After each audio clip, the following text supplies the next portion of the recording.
আসন্ন জাতীয় সংসদ নির্বাচনে কারা ছুটি পাবেন না?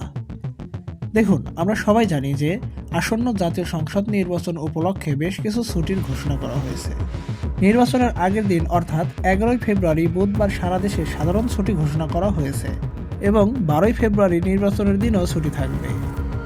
তবে এখানে একটি কথা আছে, যারা শিল্পাঞ্চলের শ্রমিক তাদের জন্য কিন্তু এটি 10 তারিখ থেকে শুরু হবে।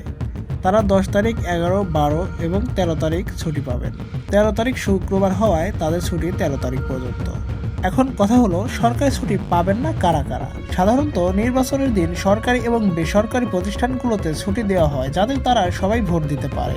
তবে কিছু কিছু পেশার মানুষ এই ছুটির আওতায় পড়েন না, যেমন জরুরি পরিষেবার সাথে জড়িতরা, যেমন স্বাস্থ্যকর্মী, আইন শৃঙ্খলা রক্ষাকারী বাহিনী এবং গণমাধ্যম কর্মীরা। জরুরি খাতের তালিকার মধ্যে সাধারণত হাসপাতাল, বিদ্যুৎ, গ্যাস, পানি এবং টেলিযোগাযোগের কর্মীরা পড়েন।